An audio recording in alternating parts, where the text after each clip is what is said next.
ഞാൻ കൊല്ലം ഉമാമഹേശ്വര ക്ഷേത്രത്തില്, അതായത് ഉമാമഹേശ്വര പൂജ ചെയ്ത് സ്വയംവര പൂജയ്ക്ക് ഞാൻ വന്ന് എൻ്റെ അടുത്ത് ഒരാൾ പറഞ്ഞു വന്നു.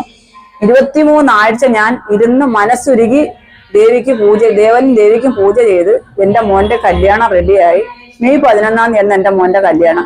നിങ്ങളും അതേപോലെ കല്യാണം കഴിക്കാൻ നടക്കാത്ത കുട്ടികളുണ്ടെങ്കിൽ അവരുടെ അച്ഛനും അമ്മമാരും വന്നിരുന്ന് ദേവനെ മനസ്സുരുകി നിങ്ങൾ പ്രാർത്ഥിക്കും. 23 പൂജ ചെയ്യണം. 23 പൂജ ചെയ്യുന്നതിന് നിങ്ങൾക്ക് ദേവനും ദേവിയും നിങ്ങൾക്ക് അതിന്റെ ഫലം തന്നിരിക്കും, ഉറപ്പാ. അത് അനുഭവക്കാരിയാണ് ഞാൻ. അതുകൊണ്ട് അറിയുന്നവരോട് എല്ലാവരോടും പറഞ്ഞ് ഭഗവാന്റെ ദേവിയുടെ മുമ്പിൽ വന്നിരുന്ന് മനസ്സുരുകി പ്രാർത്ഥിക്കുക. മക്കളെ കല്യാണം നടക്കാത്ത അച്ഛനും അമ്മമാരും മനസ്സുരുകി പ്രാർത്ഥിക്കുക.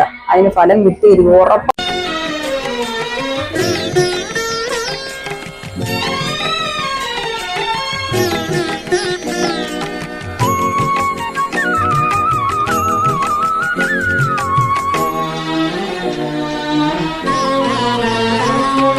പുഞ്ചിരി തൂവുന്ന പൂമുഖം കണ്ട